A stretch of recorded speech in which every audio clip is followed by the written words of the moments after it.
እኔ ፊት እግር ያጥባል። ይሄውና አይሰማኝም። ይሰማሻል? እግዚአብሔር እንደሚያውቀው ውስጤ እንደሚያውቀው እኔ እንደማውቀው ሴትዮዋ አላውቃትም። ልጆቼን እንሰኝ ኢሱ እኔን ነው አላውቃትም ያልክ? የእውነት ጠፍቼብን አረጀዋ። አንተና እሷ በፍጹም ተያይታችሁ አታውቁም። አታውቃትም፣ በሰውም አታውቃትም። በፍጹም አላውቃትም። ጅቡ አርገኝ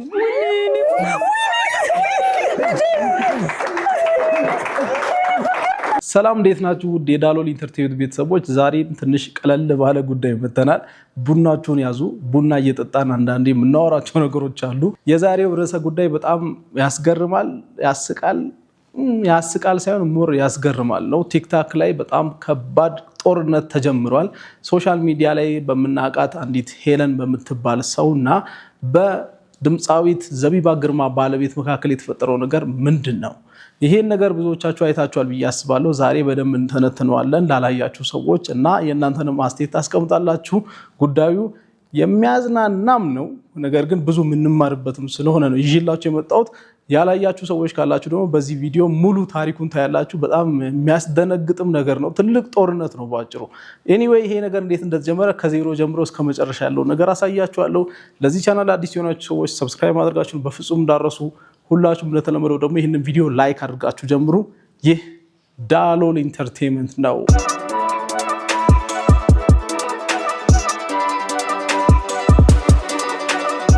እንደኔ ፈታ ብላችሁ እንደዚህ ቁጭ ብላችሁ ቪዲዮ እየሰራችሁ ገንዘብ መስራት ትፈልጋላችሁ? በ0924845589 ዳሎል አካዳሚ ብላችሁ ደውሉልን። በቴሌግራም በዋትሳፕ እንዴት በቲክታክ በዩቲዩብ ቪዲዮ እንደሚሰራ እንዴት ገንዘብ እንደሚሰራ በሙሉ አሳያችኋለሁ። እኔ ራሴ ነኝ ማስተምራችሁ። ስለዚህ አሁኑኑ እኛን ኮንታክት አድርጉት። በቅርቡ አዲስ ክላስ ይጀምራል። ቀድማችሁ መመዝገባችሁን እንዳረሱ። ወደ ዛሬው ጉዳያችን ስንገባ እንግዲህ ድምፃዊት ዘቢባ ግርማን ሁላችሁም ገራገር አንተ ልጅ አራዳ በሚለው ሙዚቃዋ በደንብ ታውቋታላችሁ። ከሷ ባለቤት ጋር ተያይዞ ኢሱ ይባላል በቲክታክ። እሱንም ብዙዎቻችሁ ታውቃላችሁ ብዬ አስባለሁ። እና በሱና አንዲት ውጭ ሀገር በምትገኝ ቲክታክ ላይ ዩቲዩብ ላይ ቁጭ ብላ በምትለፈልፍ ሴትዮ መካከል የተፈጠረው ነገር በጣም አነጋጋሪ ሆኗል። መለፍለፏን ሁላችንም እንስማማለን። ኦፍኮርስ በዚህ ጉዳይ ማንም የሚከራከር ሰው የለም። በጣም አላስፈላጊ ነገሮችን ሁላ የምትናገር ሰው ናት። ነገር ግን ይሄ ጉዳይ ከተፈጠረ ጀምሮ ወደ እሷ ሳይድ የሚያደሉ ሰዎችም መጥተዋል። ምንም እንኳን እንደዚህ አይነት ቪዲዮዎችን የምትሰራው ሰው ብትሆንም አሁን አሳዝናኛለች። ያጋጠማት ነገር በጣም የሚያሳዝን ነው። ፍቅር ለካ እንደዚህ ነው የሚሉ ሰዎች መጥተዋል። ምንድነው ጉዳዩ? ምንድነው የምታወራው የምትሉ ሰዎች ሙሉ ነገሩን ላብራራላችሁ። እንግዲህ ዘቢባ ግርማና ኢሱ በሶሻል ሚዲያ ፍቅራቸውን የሚገልጹ ጥንዶች ናቸው እና ከተጋቡም ጀምሮ አንዳንድ ቪዲዮዎችን ይሰራሉ። ለምሳሌ እንደዚህ አይነት ቪዲዮ ቲክታክ ላይ ሲለቁ አይታችኋል ብዬ አስባለሁ። እንደምታዩት እንግዲህ እንደዚህ አይነት ቪዲዮዎችን ይለቃል። ኢሱዬ በሚል የቲክታክ ፔጁ ላይ ራስህን መሆን የመሰለ ነገር ምን አለ ብሎ ዘቢባ ግርማን ታግ አድርጎ ይፖስታል። እሷም ኦፊሻል ዘቢባ ግርማ በሚል ቲክታክ አካውንቷ ስላንተ እግዚአብሔርን አመሰግነዋለሁ ያለች እንግዲህ ፍቅራቸውን በቲክታክ ይገልጻሉ አንዳቸው ለአንዳቸው እና ትዳራቸውንም እኛ ያው ቲክታክ ላይ ባየነው መሰረት ጥሩ ነው። ዘቢባ ግርማ ደግሞ እንደምታውቁት የራሷ ልጅ አላት ከዚህ በፊት እና ከሷም ጋር ያለው ግንኙነት ብዙዎችን ደስ የሚያሰኝ ነው። ብዙ ጊዜ እንደዚህ አይነት ነገሮች ታውቃላችሁ ምን አይነት ችግር እንደሚፈጥሩ። ግን እሱ ከዘቢባ ግርማ ልጅ ጋር ልክ እንደ አባት እሷን ትሪት ያድርጋት፣ ጸጉሯን ሲሰራ ምናምን የተለያዩ ቪዲዮዎች ሲለቀቁ ሰዎች ደግሞ በጣም ይሄንን ነገር አይተንም አናቅም በማለት እንግዲህ አድናቆታቸውን ይገልጻሉ። ነገር ግን የእሷን እግር ማሸት እንደዚህ አይነት ቪዲዮዎችን መልቀቅ ደግሞ ሌላ የሚያበሳጨው ሰው ተፈጠረ። ማንን? ሄለን በሚል ስሟ የምትታወቅ ቲክታክ ላይ ዩቲዩብ ላይ ስትሪም የምታደርግ ሰውን ሲያበሳጭ እና ተበሳጭታ ቪዲዮ ስትሰራ ብዙዎች ደንግጠው ይሄ ነገር ምንድን ነው ማለት ጀመሩ ማለት ነው። እየመጣ እኔ ፊት እግር ያጥባል። ይሄውና አይሰማኝም። ይሰማሻል? አሁን እኔ ተሰምቶ ለዚህ ቆሙ። ከዛ በኋላ የእውነትም ትቆማላችሁ ብዬ እኔም አብሬያችሁ ቆማል። አለበለዚያ አብሬ ነው ማጽዳችሁ። ከማብረን ነው የምንጠራው። ቤቲ በጣም ብዙ ሰው ነው ያዘነው በዚህ ባይዘው። በጣም እንዴ ካርዱን አይቼ እንዴ ኢሱ ያልኩት ቆይ ትገባታለህ ላይቭ ላይ እግር ስታጥብ ላገኝ እኔ እኮ ስለምስቅ ነው እኮ የሚይ እንትንሽ ነው ደግሞ እኔ በጣም ልቤን ይነካኝ። እንዴት ብለሽ እንደጠበቅሽው አበባ ይዘሽ ምናምን ያሳየሽው ቅርጽ የለም እንደዚህ ብዬ ስጠብቀው እሱ ግን አልሽ። አሁን ይሄ ኢሞሽናሊ ትክክል አይደለም የሰራው ስራ። እንዴት ነው አሁን ሄዶ እንዴት ብሎ ነው ሶስት ልጅ እሷ አበባ አትጎዘጉዝም ማለት ነው። ምን ጎዝጉዛ ይሆን የጠበቀችው? እሷ ሳር ነገር ሰምታለች። ታሪኩን ቀድማ ሳር ነው ነግሬታለሁ። አበባ አይወድም ሳር። ይሄ የቄጤማው ታሪክ የአበባው ታሪክ ምን መሰላችሁ? ከዛ በፊት እንግዲህ እሷ የሰራችው አንድ ቪዲዮ ነበረ። ኢሱ ከኔ ጋር እንግዲህ ሪሌሽንሽፕ ውስጥ ነበርን ነው የምትለው እና እንደዚህ አበባ ይዤው ጠብቄ ምን በቃ አሳፍሮኛል ምናምን ዴት ስናደርግ እንደዚህ አይነት ነገር ተፈጥሯል ነው የምትለው። እሱ በጣም ዲፕ የሆነ ንግግር ስለሆነ እሱን አላሳያችሁ፣ ብቻ ስቶሪው እንዲገባችሁ ነው። እሱ የመጣበት ሀገር ላይ ነው እሷ ያለችውና እዛ እኔ ስኖር እንግዲህ ዴት እናደርግ ነበር፣ ሪሌሽንሺፕ ውስጥ ነበርን ነው ባጭሩ የምትለው። እና አሁን ከዛ መጥቶ እሱ ከድምፃዊ ዘቢባ ጋር ባላቸው ግንኙነት ደስተኛ አይደለችም ነው ነገሩ ባጭሩ ማለት ነው። አሁን ቴኳንዶን ተማምነ ነው አይደል ያጭ ልትላል ኢሱ እንደዚህ ነው ምደፍ ኤኒዌይ ከዛ በኋላ እንግዲህ ድምፃዊት ዘቢባ ግርማና ባለቤቷ ኢሱ ኢቢኤስ ላይ ቀርበው ነበረ በሻይ ሰዓት ማለት ነው፣ ቅዳሜን ከሰዓት ፕሮግራም ላይ እና ያንን ፕሮግራም እስቲ በትንሹ ላሳያችሁና ከዛም በኋላ እሷ ተናዳ መጥታ የተናገረችው ነገር አለ። እሱም ደግሞ ለዚህ ነገር መልስ ሰጥቷል። ይሄን ነገር እንደ ቀልድ አላየውም፣ በጣም ከባድ የሆነ እርምጃ እወስዳለሁ በራሴ በኩል የሚል አስተያየትም ሰጥቷል። እሱን አሳያችኋለሁ። ከዛ በፊት እስቲ የኢቢኤሱን ፕሮግራም በትንሹ ላሳያችሁና እንመለስ። እናቴ አሜሪካ ነበረች እና ላስተዋውቃት በቪዲዮ ስደውል አውቀ ቀርታት ነው ቺማ ፌመሷ ዘፋኝ አይደለች ቀራቀር እቺንማ እወዳታለሁ ብለህ ነው ምናምን ስለኝ እሺ በአስናቀች ብለሽ ዘፈኝ አልኳት። ቃመነች። ከዛ በኋላ ማዘር ራሱ አፈረች። የእናትን ስም እየጠራች ነው እና አላመነችም ነበርና አውቀ ነው ይሄ ፕራንክ የሚሉትን ነገር ልታረገኝ ኤኒዌይ እንግዲህ የሆነ ነገር ይሳካልኛ ቢሰም ጀምሪውና እግዚአብሔር ይመስገን ተሳክቶልኛል።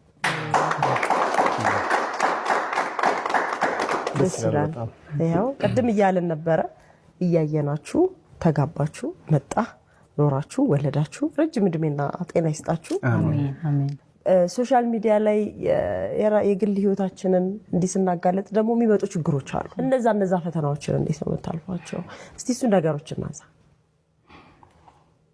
እኔ ሁሉ ጊዜም እንደምናገረው ዘቡ የምትወደኝ እኔን በጸባይ ምናምን ብቻ አይደለም፣ ውሸት አልወድም እኔ። ይህን ፕሮግራም በደንብ ካላያችሁት ኢቢኤስ ላይ ተለቋል። ገብታችሁ ሙሉ ቆይታቸውን ማየት ትችላላችሁ። ደስ የሚል የቤተሰብ ፕሮግራም ነው። ጅቡ አርገኝ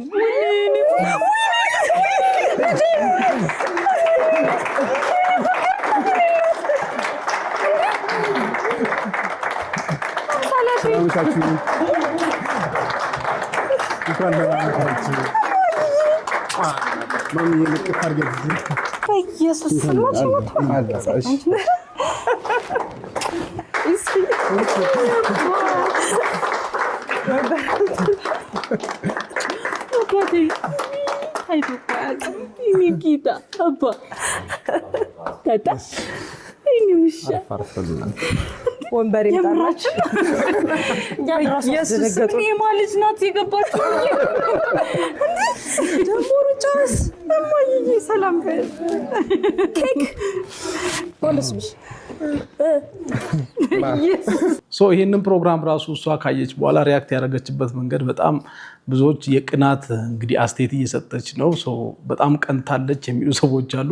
ሌሎች ደግሞ አይ በጣም ያሳዝናል፣ የፍቅር እኮ ምንም ቢሆን የማይጠፋ ነገር ነው፣ ስለዚህ በጣም ታሳዝናለች እሷን ብትሆን የሚል አስተያየት የሚሰጡ ሰዎች አሉ። እሷም በዚህ ነገር የራሷን አስተያየት መስጠት አላቆመችም። ስመልሰው የመጣሁበትን መንገድ ሳስታውሰው ከልቤ መዝገብ ላይ የማልሰርዛቸው።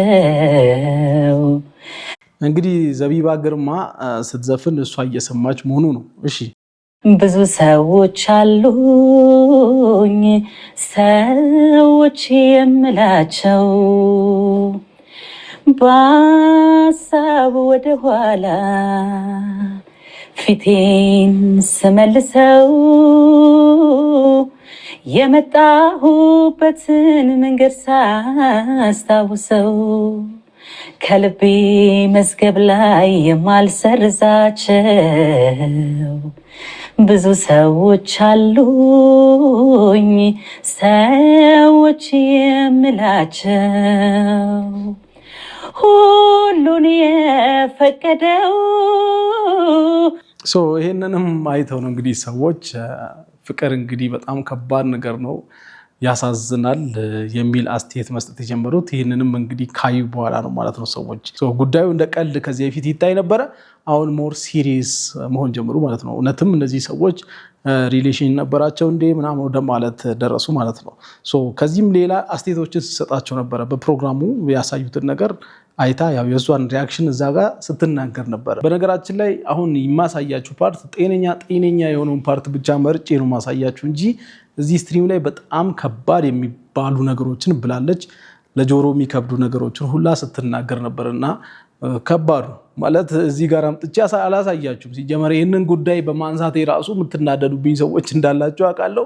ጭራሽ ደግሞ አምጥቼ በጣም አላስፈላጊ ንግግሮችን ባስገባ ደግሞ ትወርዱብኛላችሁ። ይህን ስለማወቅ ነው እና እኔም ደግሞ ማድረግ ስለሌለብኝ ነው እንደዚህ አይነት ነገሮችን እያስገባ ያልሆንኩት እንጂ በጣም ብዙ የማይባሉ ነገሮችን ስትል ነበረ። ነገር ግን ሰዎች ስቲል አይ ፍቅር ነው እንደዚህ የሚያደርጋት የሚል አይነት አስተያየት እየሰጡ ነበረ።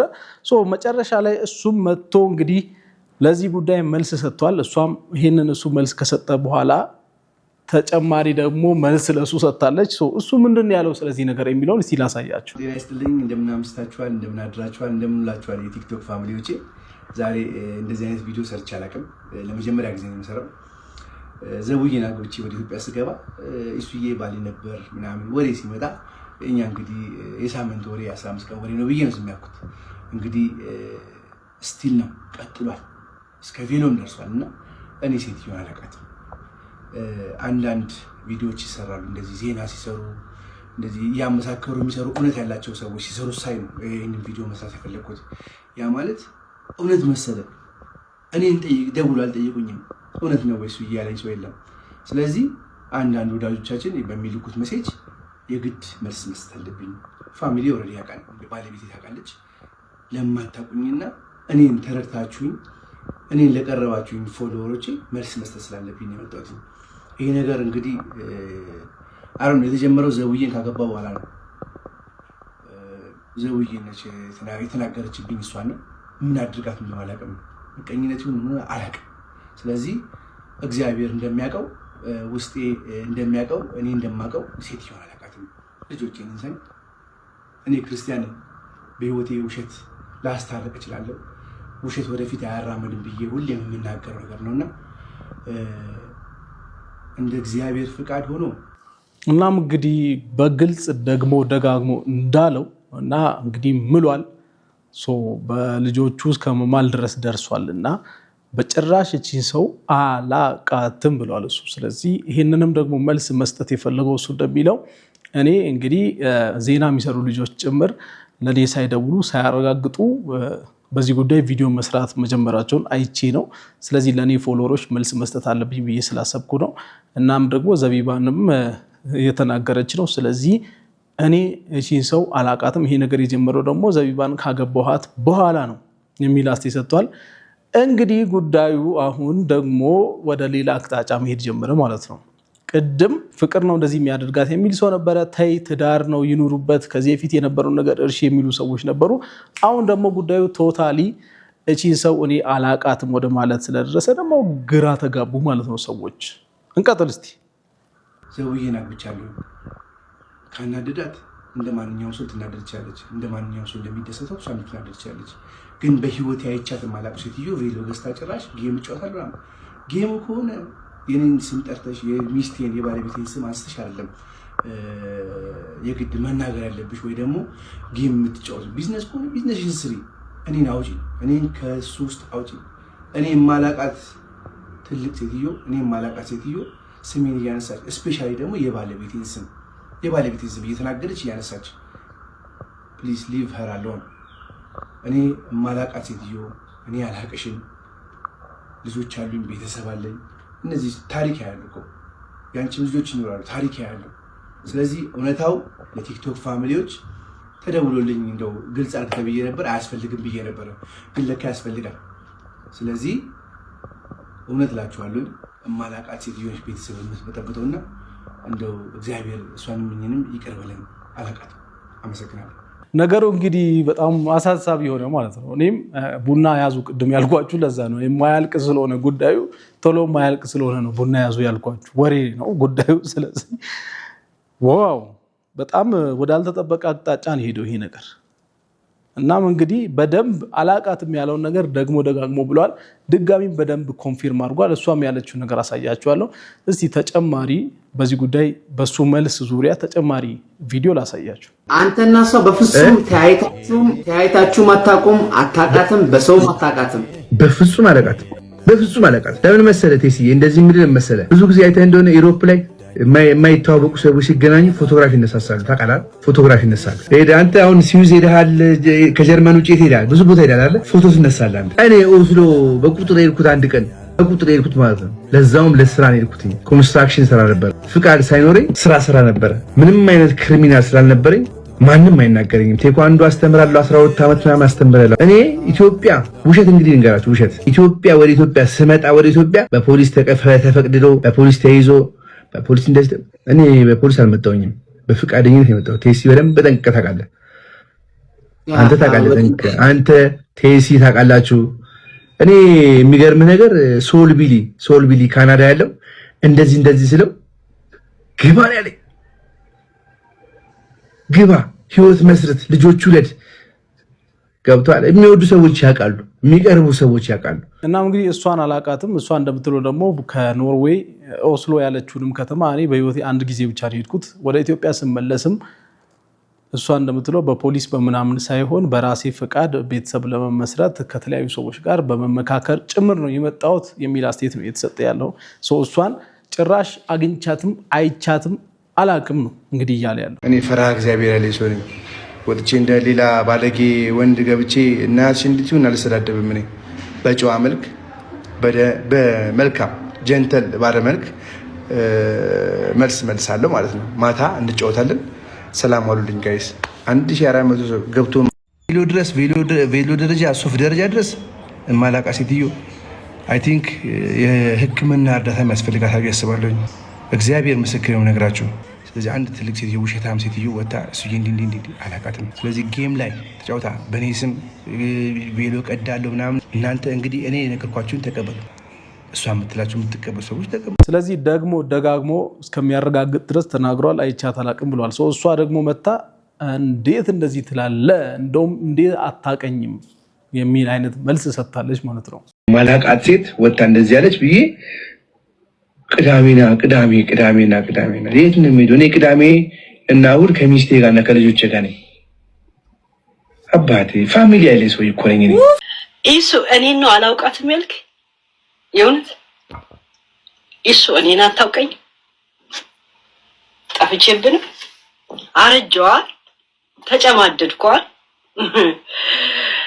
እሱ እኔን አታውቀኝ? ዘቢባ ግዴታ መካድ አለብህ ብላለች። የእውነት 2 ፀጉር አውጥተህ እኔን ትክደኛል? እንዳያችሁት እንግዲህ እሷ ይሄንን ብላለች። እንዴት አታቀኝም? በደንብ ታቀኛለህ የሚል ነገር ተናግራለች። የእሷን ቪዲዮ ሳሳያችሁ ባይዘው እየተጠነቀቅኩ ነው። መሀል ላይ የምትናገረው ነገር በጣም ቪዲዮ ላይ ከገባ በጣም አደገኛ ስለሆነ ነው የተጠነቀቅኩ ማሳያችሁና በጣም ብዙ ፓርት ማሳየት ስለማልችልም ጭምር ነው።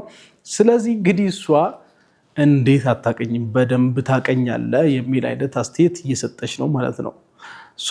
ሶሻል ሚዲያ ላይ ያሉ ሰዎች ደግሞ ይሄንን ነገር እየተቀባበሉት ነው። በጣም ብዙ ሰዎች ሼር እያደረጉት ነው፣ ሪፖስት እያደረጉት ነው። ይሄ ነገር እንዴት ነው እያሉ ለእኔም ቪዲዮ የሚልኩልኝ ሰዎች አሉ። እናም የቤተሰብ ጉዳይ ነው፣ የትዳር ጉዳይ ነው እና ትዳር መካከል ጠልቃ እየገባች ነው እቺ ሰው። በጣም በሰላም የሚኖሩ ሰዎችን ለማበጣበጥ እየሞከረች ነው የሚሉ ሰዎች አሉ። አንደኛ እንግዲህ እሷ እንደምትለው ከዚህ በፊት የሚተዋወቁ ሰዎች ቢሆኑ ማለትም ተዋውቀው ከዚህ በፊት ሪሌሽንሺፕ ላይ ሆነው ብዙ ነገር አድርገው ቢሆን ራሱ አሁን ይህንን ነገር ማውራቷ በእንደዚህ አይነት መንገድ ማውራቷ ደግሞ በጣም ለትዳር መጥፎ የሆነ ነገር ነው። ይሄ በጣም የሚያስጠይቅ ነገር ነው። በኤምባሲው በኩል ኢሱ መጠየቅ አለበት። ይሄ በጣም ትልቅ ወንጀልም ነው። ቤተሰብን ለማበጣበጥ በየቀኑ በየ15 ቀኑ እየመጣች እንደዚህ ላይቭ ላይ የምታደርገው ነገር ሁሉ በጣም መጥፎ ነው። ስለዚህ እቺ ሰው ከድርጊቷ መቆጠብ አለባት። እውነት ቢሆን እንኳን ከዚህ በፊት ላይፍ አሳልፈው ቢሆን እንኳን እንደዚህ ማድረጓ ቤተሰብ ላለው ሰው፣ ልጅ ላለው ሰው፣ ትዳር ላለው ሰው በጣም ከባድ ነው። ስለዚህ ይሄን ነገር በጭራሽ አንቀበለውም፣ በጣም ትልቅ ወንጀል ነው የሚሉ ሰዎች አሉ። በሁለተኛ ደረጃ ደግሞ እሷ የተናገረችው ነገር ውሸት ነው። ውሸት የሆነበትን ምክንያት ምንድነው? አንደኛ ራሷ ሶሻል ሚዲያ ላይ በደንብ ለመታወቅ ምንም ነገር እንግዲህ ያደርጋሉ። በተለይ ከኢትዮጵያ ውጪ በተለያዩ ሀገራት ላይ ያሉ ዲያስፖራዎች ለማንም የማያስቡ ስለሆኑ እንኳን አንድ ትዳር መበጥበጥ ይቅርና ሀገርን በሙሉ ማፍረስ እና ገንዘብ ቢያገኙ ሀገር ለማፍረስ ወደ ኋላ ማይሉ ሰዎች ናቸው። በተለያዩ ሀገራት ላይ የተቀመጡ ኢትዮጵያውያን በጣም ጥሩ ሰዎች እንዳሉ ሆኖ ደግሞ አንዳንድ በጣም መጥፎ ሰዎች አሉ። ስለዚህ ከነሱ ውስጥ አንዷ ናት። የሰው ትዳር በጥብጣ ራሷ ፌመስ ለመሆን ነው ይሄን ነገር እያደረገች ያለችው የሚሉ ሰዎች አሉ ማለት ነው። ስለዚህ ይሄንን አስተያየት ሶሻል ሚዲያ ላይ ያሉ ሰዎች ይሰጡ ነው። አንዳንዶች ደግሞ ምን ችግር አለው በቃ ማለት ለማፈመስም ከሆነ ምን ችግር አለው፣ ከዚህ በፊት ፍቅር አሳልፎም ከሆነ ፍቅር ነው እንደዚህ የሚያደርጋት ብለው ጉዳዩን በቀላሉ ያዩ ሰዎች አሉ። እኔ ግን ይሄ ነገር በጣም ሲሪየስ ነው ብዬ ነው አስበው። እንደ ቀልድ የሚታይ ነገር አይደለም። የቤተሰብ የትዳር የልጅ ጉዳይ ነው። ሲጀመርም አሁን ላይ ትዳር የሚያጋጥመው ፈተና ብዙ ነው። ታውቃላችሁ እንግዲህ ኑሮ አለ፣ አለመተማመን አለ፣ ግጭት አለ፣ ትንንሽ ነገሮች አሉ። እዚህ ላይ ደግሞ አምጥተው ሶሻል ሚዲያ ላይ ማውራት በጣም ከባድ ነው እና እኔ እንደዚህ አይነት ነገሮች እንደ ቀልድ የሚታዩ አይመስልኝም። ስለዚህ ከዚህ በፊት ምንም አይነት ታሪክ ቢኖራቸው ራሱ ይሄ ነገር ቶሎ መቆም አለበት ብዬ አስባለሁ። ሌላ ደግሞ እሱ በግልጽ ተናግሯል፣ አላቃትም ብሎ በደንብ አስረግጦ ተናግሯል። ስለዚህ እሷም ከዚህ በፊት ሪሌሽን ቢኖራቸው ራሱ ማቆም አለባት። ሌላ ደግሞ እሱ እንዳለው ከሆነ ይሄ ነገር ውሸት ነው፣ ቶታሊ አይተዋወቁም። ስለዚህ የማታውቀውን ሰው መታ ትዳሩን መበጥበጥ ማለት ቀላል ነገር አይደለም እና ይሄ ነገር በጣም ሲሪየስሊ መታየት ያለበት ጉዳይ ነው ብዬ ማስበው። እናንተ በዚህ ጉዳይ ያላችሁ ሀሳብ ምንድን ነው? እንግዲህ ይሄንን ነገር ሳመጣላችሁ አንደኛ ያው ለጨዋታም ነው፣ በጣም ሲሪየስሊ አትውሰዱት። ያላችሁን ሀሳብ ግን ኮሜንት ላይ አስቀምጡ። ምንድነው በዚህ ጉዳይ ያላችሁ ሀሳብ? ምንድነው የሚሰማችሁ? እስቲ ሀሳባችሁን አስቀምጡልኝ። የዛሬው ቪዲዮ ይህንን ይመስል ነበር። ሌላ ጊዜ በተሻለ ቪዲዮ እስከምንገናኝ ድረስ መልካም ቆይታ ያላችሁ። ባይ